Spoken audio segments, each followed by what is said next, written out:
नमस्कार मित्रांनो, आपल्या शॉपचा न्यू स्टॉक आलेला आहे. तर आपलं शॉप आहे मलाड वेस्टमध्ये. तुम्ही इंस्टाग्रामवरती चेक करू शकता. आपल्याकडे 100 रुपयापासून कॅब स्टार्ट होते आणि आजचा डिस्प्ले तुम्ही बघू शकता. हा डिस्प्ले आहे गाईज आजचा. आणि त्यानंतर मग मी निघालो शॉपला जाण्यासाठी. मी रेडी वगैरे होऊन आलो घरून. त्यानंतर मग हे 2 बॅटरी आणि टिफिन घेऊन आलो. आईने टिफिन दिलेला.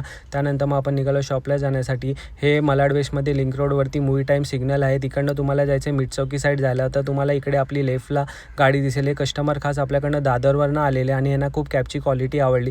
त्यानंतर हे कॅब घेऊन गेले आणि मग मी एडिटिंग करत बसलो. मग मला आठवलं की अरे गाडीची चावीच नाही भेटत आहे. त्यानंतर मला परत आठवलं की अरे गाडीची चावी गाडी खोलताना गाडीलाच राहिली. मग मला भेटली. मग मी खूप खुश झालो आणि त्यानंतर मग मी इथे थोडा आराम केला. तर माझ्या कानामध्ये मुंगी चावली आणि मी घाबरलो. तोपर्यंत मग 10 वाजून गेलेले काय. त्यानंतर मग मी सगळ्यांना रिप्लाय केला इंस्टाग्रामवरती आणि इंस्टाग्रामवर रिप्लाय करता करता सगळे कस्टमर यायला स्टार्ट झाले. आणि नंतर मग कस्टमर वगैरे आले आणि त्यानंतर मग आईने जो टिफिन दिलेला तो खाल्ला वेळेला सुखरूपपणे. खूप भूक लागली आणि त्यानंतर मग मी इकडनं निघालो गाईज. चलो गाईज बाय. बोलो बाई.